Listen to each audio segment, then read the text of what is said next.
My guest today is Adam von Buskirk. He is a writer. He has essays in Palladium. He's also a prolific Twitter poster on two accounts, which are linked below. One of them is Empty America. He's also a knife producer, a hunting knife craftsman, which you should also check out. Today, we speak about a myriad of topics. The first one is collapse. Should we fear it? When's it coming? Then the possibility of revolution. There is also a lot about the desire for the frontier, homesteading, the return to the land, the return back from the land. We also speak about migration towards the cities, the increasing trend to urbanization, and a lot more. And in our second half of the conversation, the last part of our conversation, which is going to be on Substack and Patreon, link below, we speak about Red Caesar, the possibility of a powerful, monarchic, incredible force rolling over the West or over the US. We also speak about universal progressivism or our increased sensitivity to any sort of violence and how that plays out in politics and in our social life, sensitivity to risk as well. And we also speak about the death of adult nightlife, plus Adam's recommendation of subversive thinkers. So I think this was a really wonderful conversation, and I hope you enjoy it.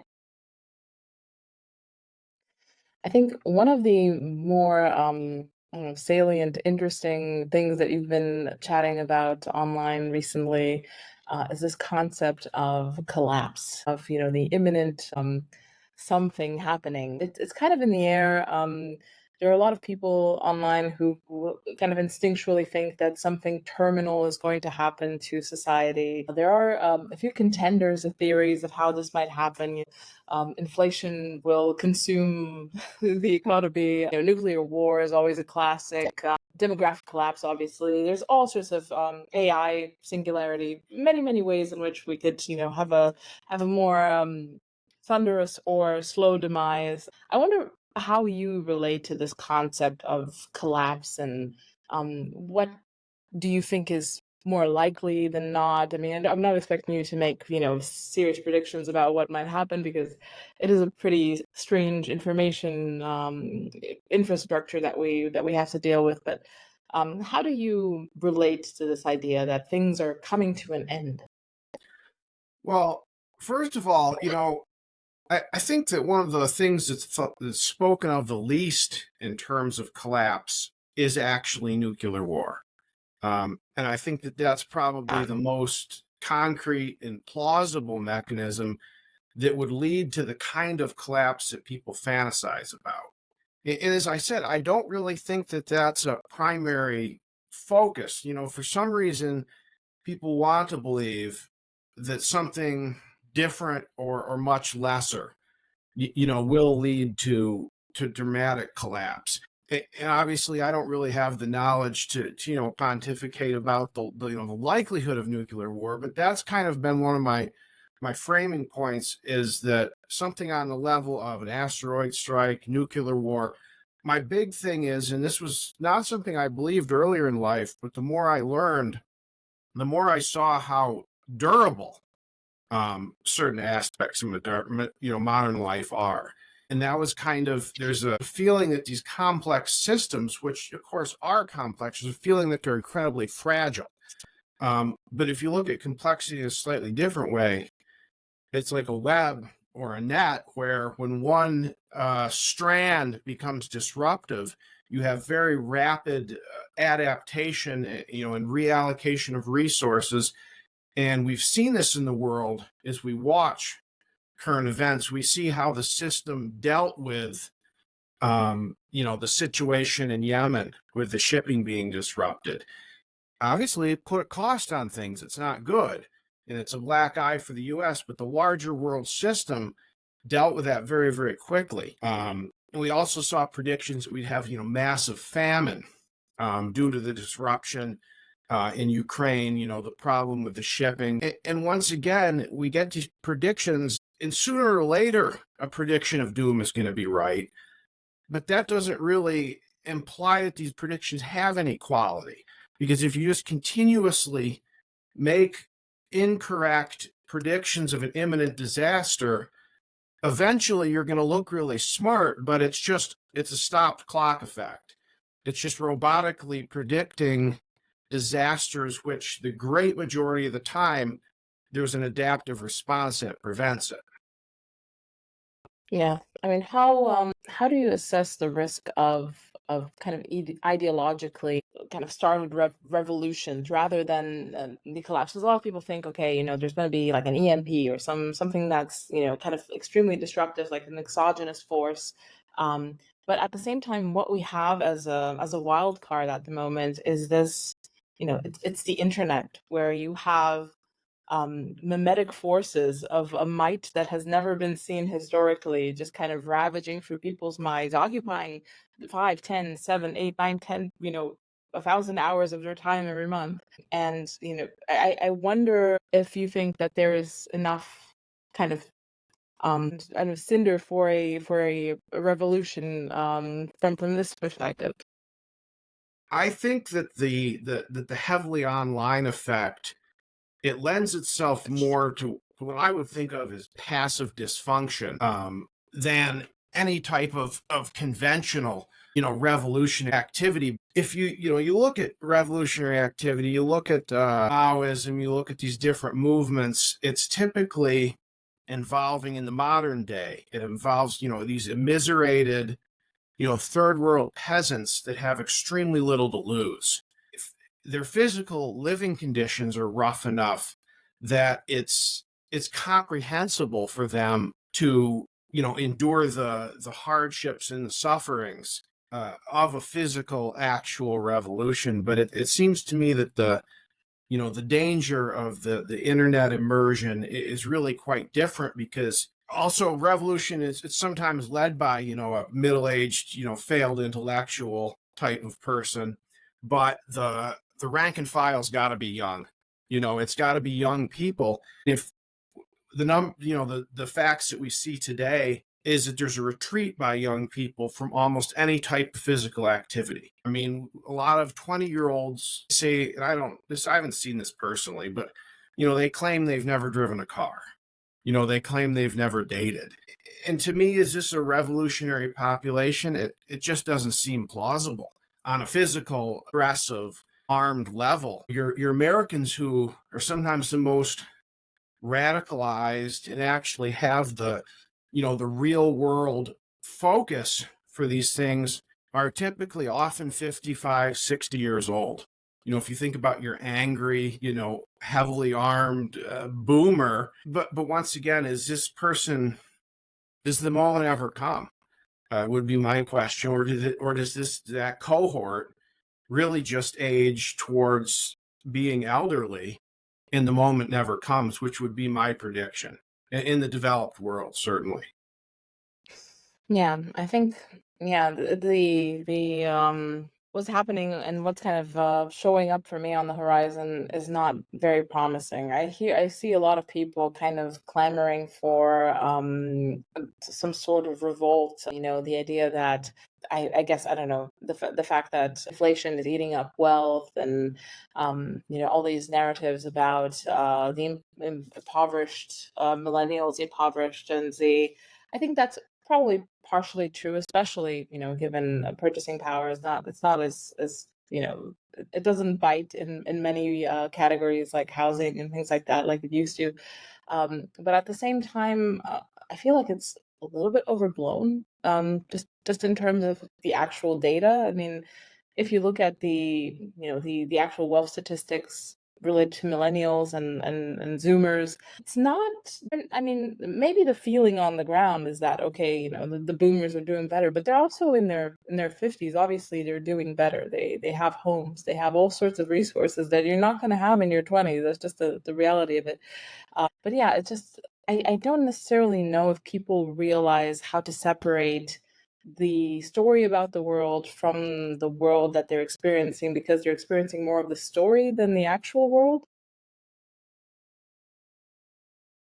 Yeah, and I think that's the issue, and really the home ownership thing with the homes. I think it's a stand-in for a much larger dissatisfaction. Okay, so I'm 43. So, when I'm thinking back to my own, earlier years, I'm thinking around the turn of the 21st century. Okay, when I was, 20, 21, 2001 era. And what's interesting, I saw a thing online the other day that the Generation Z, the Zoomers, really age adjusted, they have the highest home ownership rate of any generation. And what was interesting to me thinking back was when I was that age, I never remember anyone caring about owning a home. Like, I never remember like 21-year-old guys talking about what a house cost because we didn't want a house. Like, we would live in a house with like four other guys and party. We would live in apartments. It wasn't even a thing. And that's kind of one interesting thing is now you've got these young people, young single men who are like deeply concerned about housing. And I think it's a stand in for other things. To them, it's security. And also, I think it goes to the very legitimate and very, very real social problems that generation is facing. So it's like they feel like if they had the house, with the white picket fence, unconsciously you imagine that you're going to have a social life that reflects that. You think you're going to have a family. You think you're going to successfully, meet a woman. And what they don't know is that in the past, it really didn't work that way. You met the partner first on almost every case, and then you went about obtaining these sort of middle class, to the extent you ever did, these middle class trappings. So I think the houses are, and they are very expensive now. That's a reality. I do think there's a lot of anxiety about other problems that is spoken through the vehicle of the housing anxiety. Maybe that's a way to put it.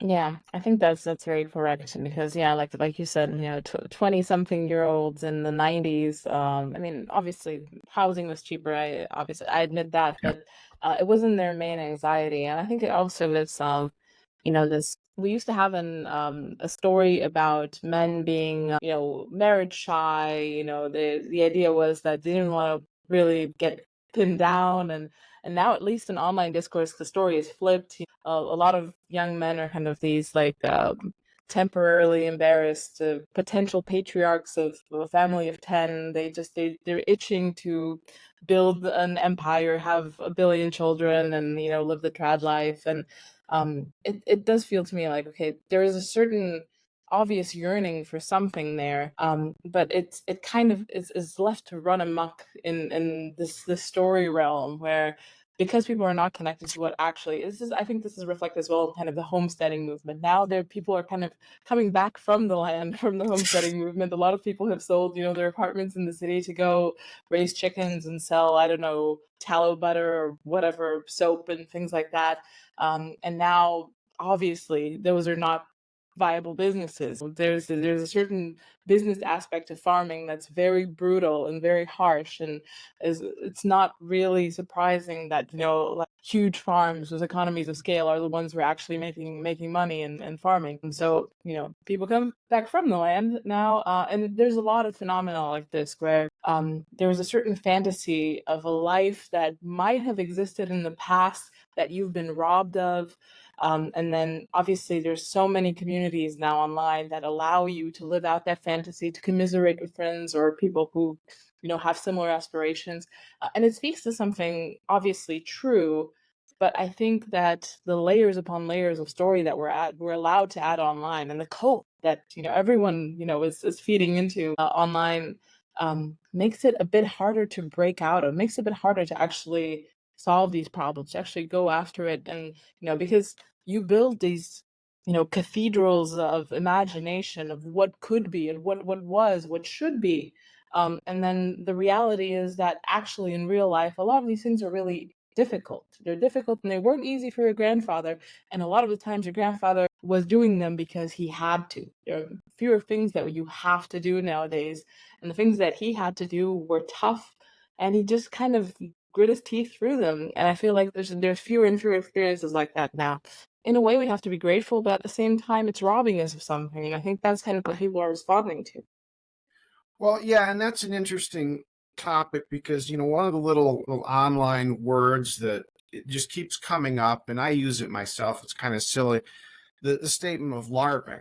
Everything's pretend.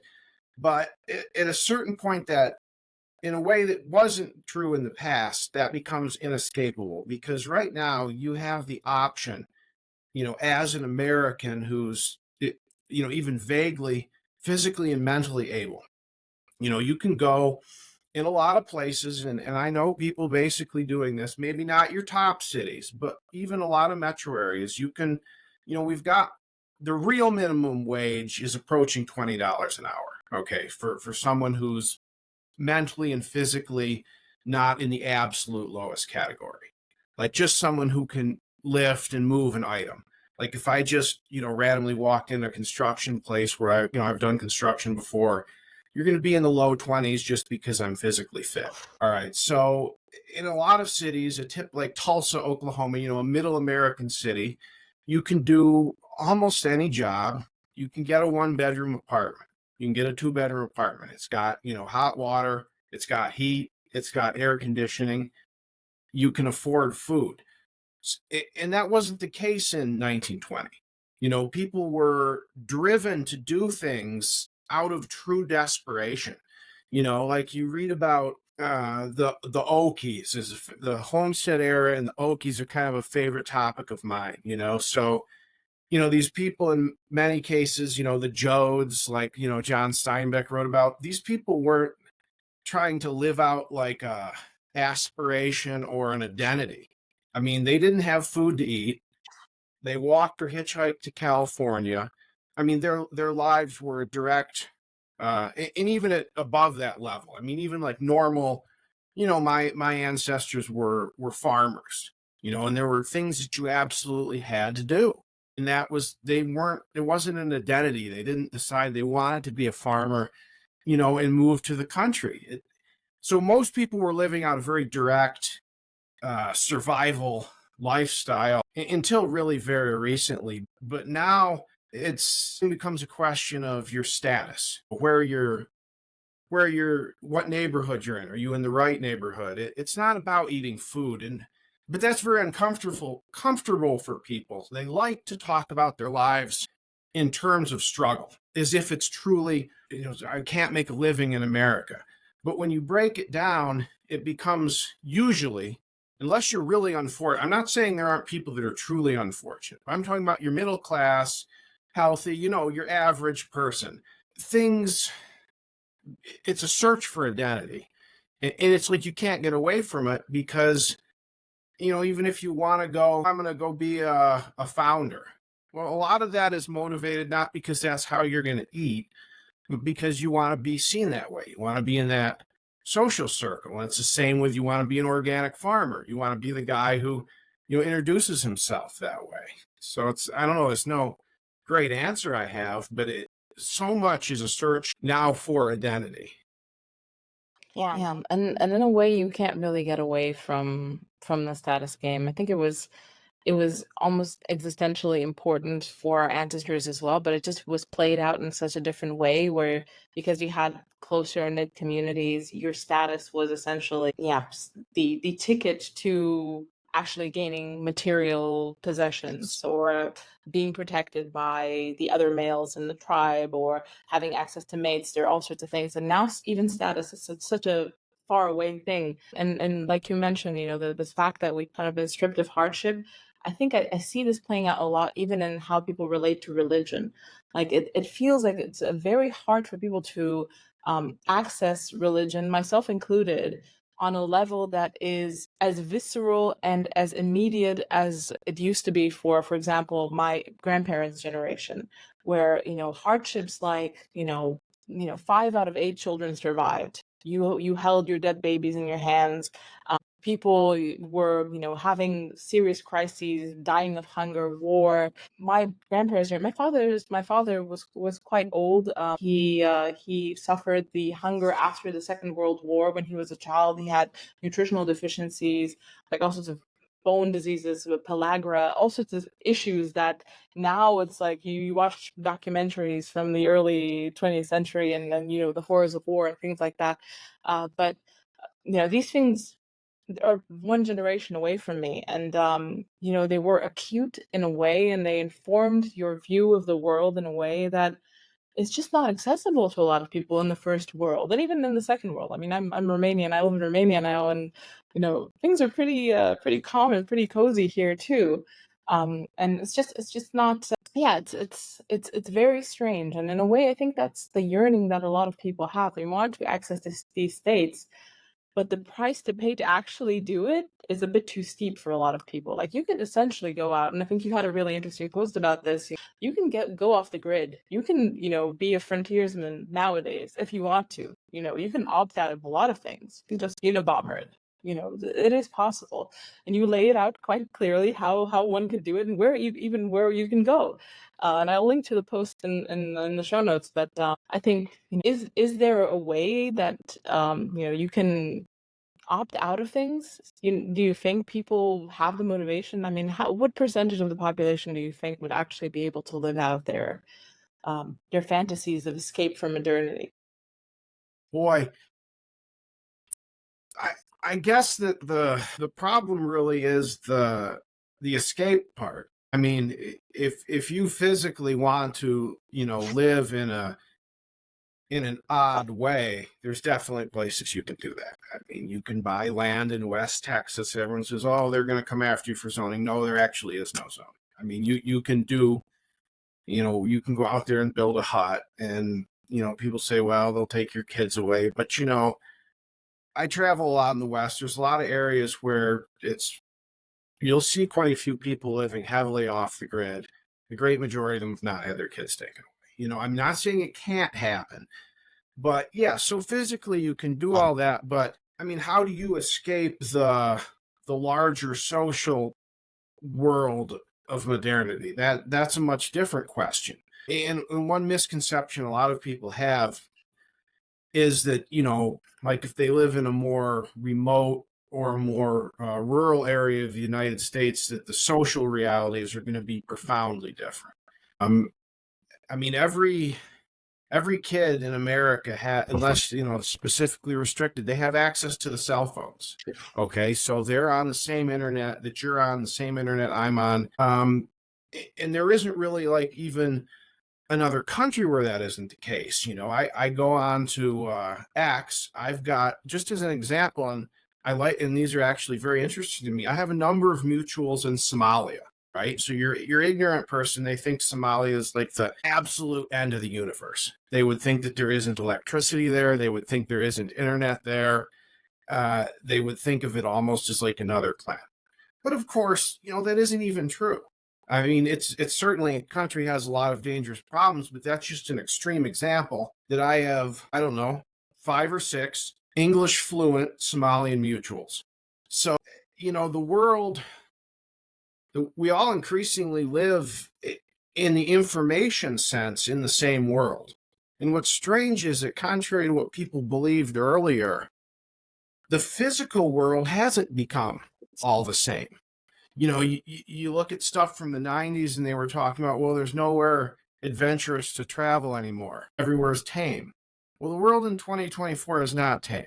There's infinite places you really shouldn't go. Okay, there's large parts of, Mexico is right south of us.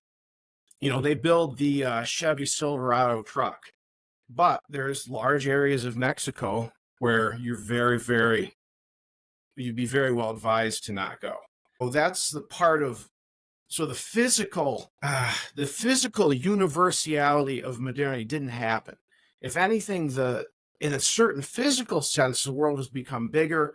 Parts of it are more inaccessible, parts of it are more dangerous, but the mental space has come together in almost like a science fiction aspect, where everyone is together in the same mental space.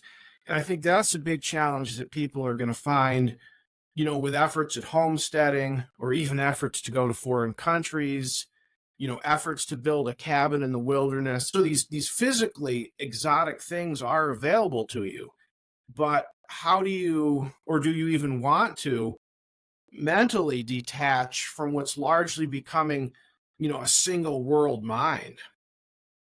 Yeah, I think it was an interesting anecdote that someone posted recently, and that they had this idea of, going back to the land, and they're kind of more of a like a white nationalist persuasion, and I think they moved to Appalachia or someplace Yeah. fairly remote.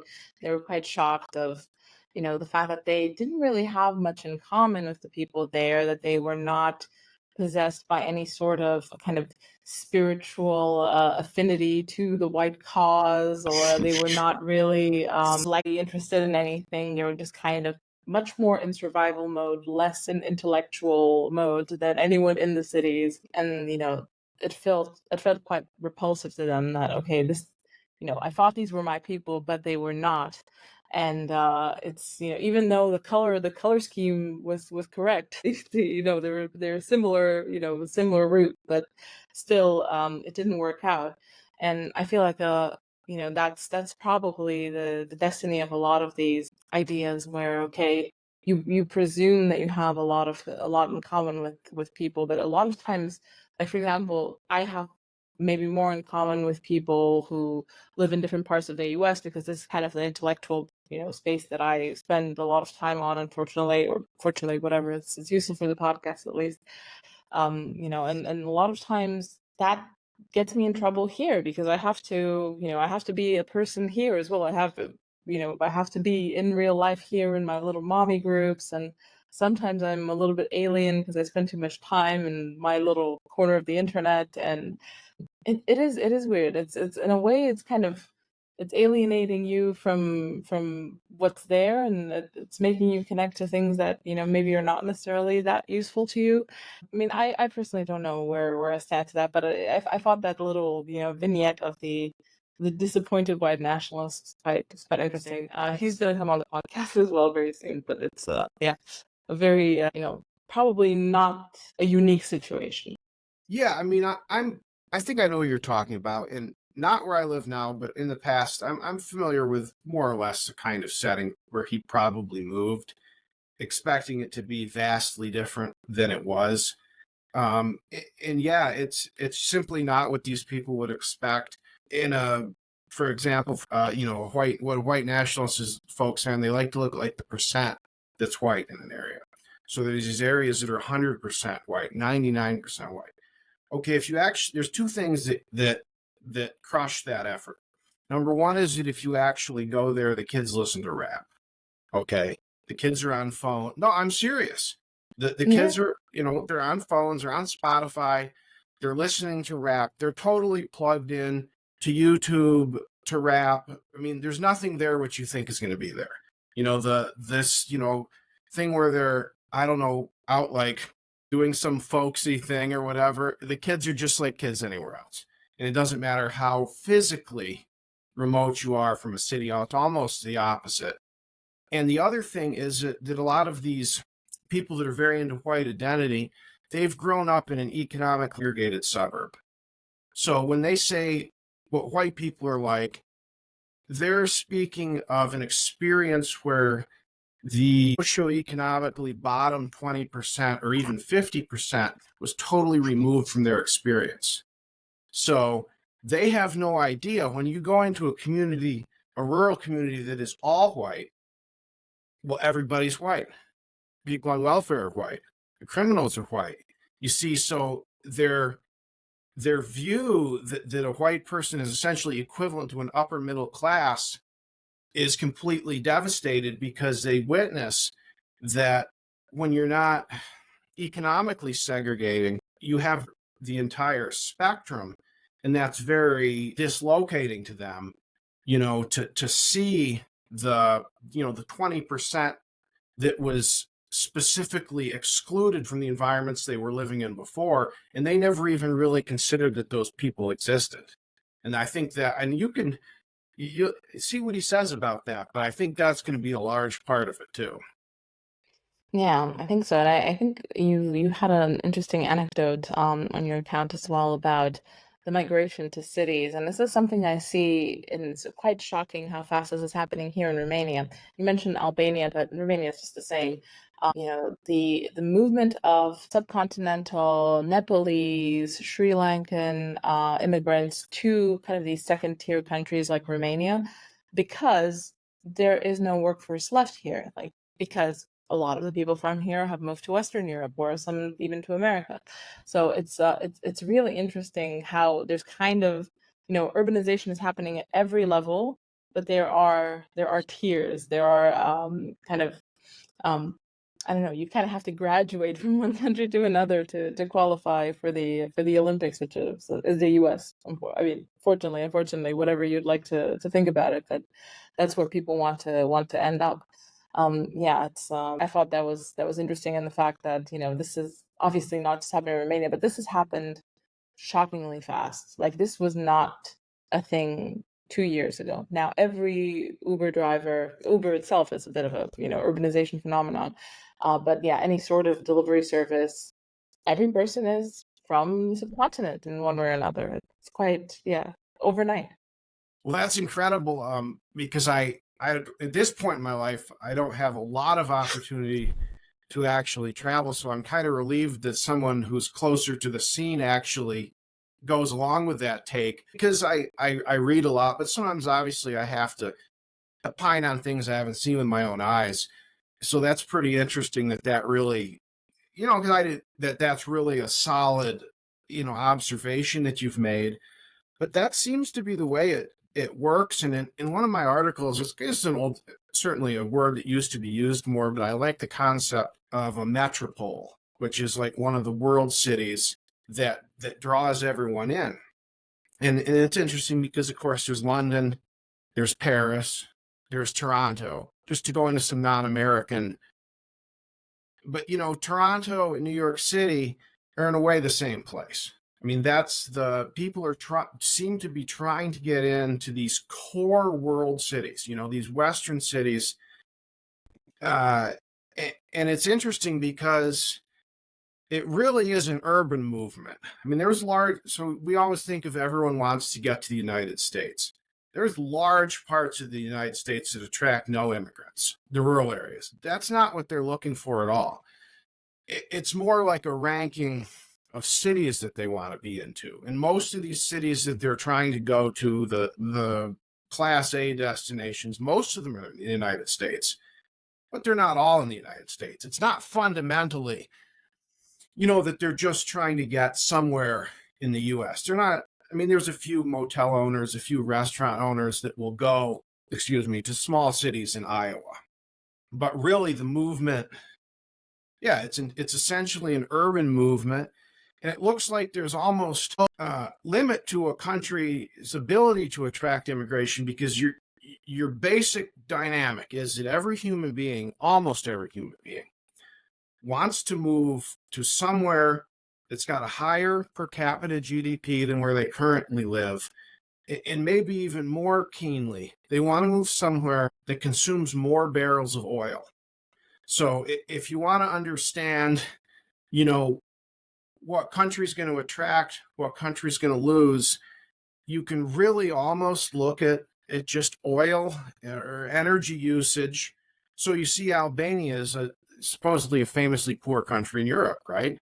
But your subcontinental that comes from, you know, Bihar or something to Albania has instantly increased the amount of oil that they consume. And that seems to pretty much predict the movement. And you even see this with, once they get to, a migrant comes into Spain. Okay, Spain is a big improvement from Africa, but their ultimate goal tends to be to reach Germany, which is, once again, more highly industrialized, higher per capita GDP. I mean, to be a country so poor that you don't at least attract the desire for immigration, you have to be really, really poor. I mean, you would have to be so poor that almost no one in the world is increasing their consumption level, by coming into your zone. So that's why we see that, Albania and Romania, pulling immigrants. This is a funny one. Iran has an immigration problem. They have a big problem with illegal immigration from Afghanistan.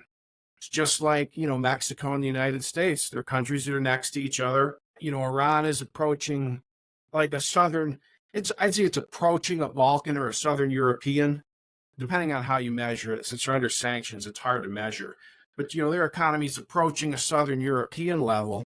So of course it draws immigration from Central Asia. So it's pretty, the whole world wants to be on the move, other than they hit like a razor wire fence. It pretty much seems to be what it amounts to. It is interesting though that because we are increasing our consumption of oil and becoming kind of leaning towards a first world status here as well, there are people from the West coming back after having gained experience in the West, knowing how to run restaurants and do all the things that you learn on the job. And at the same time, a lot of the workers that come here, this is kind of a second world country. I would say maybe 5 or 10% of them actually want to settle here. Probably a bigger chunk of them would really love to settle in Western Europe, which is still developed. But a lot of them are essentially kind of typical guest workers, where you work here 5-10 years, you build your house back in Nepal. People tend to hire people who have families so that they're more incentivized to move back or send their money back and be more stable, not be risky and run away and not hold down a job. So I think it's an interesting time for countries like Romania, where you do kind of have this steady increase in prosperity, but you also don't have the pressure that mass immigration puts on you, but you also can benefit from the labor of people who want to work here, but because you're not like you're not London, you're not one of the metropolises, you're not that desirable. I think it's actually, even though I'm more of the a bit of an immigration skeptic, I don't necessarily think mass immigration is good for any country, uncontrolled mass immigration especially. But I think Eastern Europe at the moment is in a bit of a kind of a Goldilocks zone for its own development. Yeah, I think it's a good place to be in. Yeah, I mean, I think if you were at a higher GDP standard, you would see a lot more people trying to stay. Yeah, I absolutely. absolutely think that, yeah, beyond a certain level of development, you probably would have perhaps more problems. And that brings me into one of my other big topics I've been into recently. It kind of vaguely comes off of that, is that, and this is one of the things I think has been really overlooked in literature about development, is that in today's world, you don't really have to develop all the way. What the question of what it actually does to come up to, like, a United States GDP is kind of, unless you want to create large armies or go to space or something, the question of what developing beyond the level of, say, Romania actually does for the individuals is kind of obscure, because in today's world, we can be very healthy. We can, like, for example, your Greek lives longer than your American. Why? Is it because they're richer? Well, no, it's they have what they need. You don't need, a 10-lane freeway to live to be 90 years old. You need enough to eat. And there's certain basic medications that were developed in the highly developed countries, but at this point are pretty well generic. You need a certain level, and it's less obvious than it was, say, 20, 30 years ago, that it's critical to go to, high GDPs for human well-being. And we're even seeing that in Africa now. If you look at even the least developed countries on earth, the life expectancy has gone through the roof. And a lot of people say, well, development failed in Africa because they don't have automobiles. They don't have, their actual monetary consumption has actually stayed relatively flat for a long period of time. But at the same time that their sort of conventional development has been relatively flat, you've seen the human well-being go up a great deal, which has, of course, led to a population boom, which that's a different topic. So it's kind of interesting as to why would Romania need, or want even to reach the development level of the UK. It's not as obvious as people would think it is. Yeah, no, that's a really good point, especially given that, global trade allows you to piggyback a little bit off of things like you mentioned, medical advances. And essentially that's kind of what you have here now. Like, I was actually researching some medical insurance now for my family recently, like private insurance. We have kind of an NHS type system here, but you don't really necessarily want to be using it all the time. It's not very high quality. Plus, wait is long. You pay in time. That's generally how it is with state systems. And it is interesting. Like they offer surgeries in Turkey. They offer surgeries in France, and I think in Greece as well, or something like that. So this is essentially most of the operating places. You get kind of a selection of all these fairly kind of global, or at least European places where you get to do your surgeries, and we're essentially kind of piggybacking off of the fact that these places have really good surgeons. At the same time, other people's insurance systems offer, dental care in Romania because we're good at dental care, and Hungary as well is also kind of famous for, dental tourism. Yeah, I mean, I guess it's what's that? Comparative advantage. That people Youth. really, are getting used to the fact that this is just the way it is now. Well, yeah, and it's a great example there with the medical care, but a lot of things really work that way. As long as, like I said, outside of like a nuclear war or an asteroid or something that truly disrupts systems, a lot of things operate on comparative advantage. Because here's a great example: every country in the world, as we know, has an airport, right? You can fly in. It's a modern airport. There's air traffic control, and this includes very low developed countries. I mean, you can get on a Delta flight and go to essentially, any country in the world. You're not landing on a dirt runway with cattle walking around or anything. It's very normal. And I'm not a technical expert, but I think if you looked into that, you'd find that this system, it runs on sort of portable technology. Okay, so the plane is an Airbus created in France, right? Well, the plane is flying in between, Oman and Sudan, right? But it's an Airbus plane, so it embodies that very, very high first world technology into a form that goes everywhere. And I think that if you really researched it, the same would probably be true with like the radars, the air traffic controls. When you're coming down into Khartoum, that module, and I'm not an engineer, I'm just speaking loosely, the modules in the planes, the modules in the control tower, all of this is probably going to be either from the United States or the EU. I mean, China's really just now getting in, I think, to the world of passenger planes. But this technology has been taken out of these, very limited, most developed areas. And now it's been taken portably. And it's kind of like a black box thing. The people that are operating it effectively don't need to understand the circuitry inside this Airbus jet. They've been trained to operate it just like I drive a car and don't know how to rebuild the, engine electronic control module. In food works the same way. You constantly get this narrative of this in this country can't feed themselves. Well, I mean, wheat and corn is, pumped onto ships. It goes everywhere in the world, and it's very, very cheap. So it can be bought by almost any country that can generate any kind of income. And so the comparative advantage of, Iowa corn, which is probably the cheapest calories on the planet, is accessible to every country, just like you can go have a surgery in Turkey from Romania. That kind of goes back to the durability of things, is that a lot of this stuff, people like to say, well, Egypt, why it's going to collapse, it's going to starve. Well, I mean, right now they're 45% obese, okay? And the Mediterranean Sea is not an infinitely difficult barrier to the transport of food, from less populated countries that have more arable land. I mean, short of the entire system that we're talking over that puts gas in our cars collapsing, it's strangely difficult to think of an imminent mechanism that's going to cause these things to fail.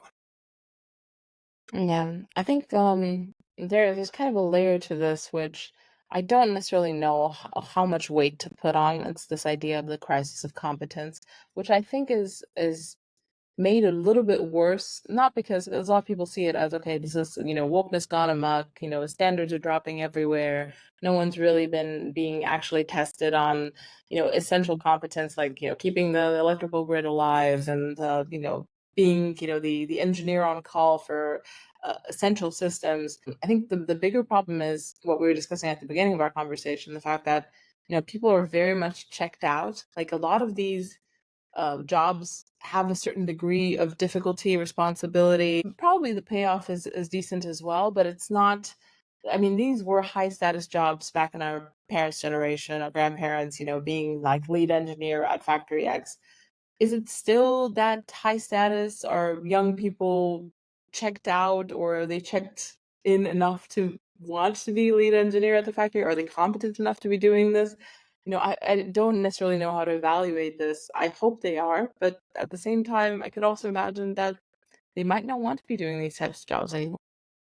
I hope you enjoyed this shorter version of the Subversive podcast. For the full version, for the full archive, and for pretty much everything I've written in the last 3 years, please do head to the Substack link in the show notes, or to Patreon if you just want the audio version of the podcast. Thank you so much for your support. This is literally what keeps the lights on, the sparkly, twinkly lights that I got for the podcast, and puts food on the table of my children, multiple. So thank you so much for your kind support, and see you next time.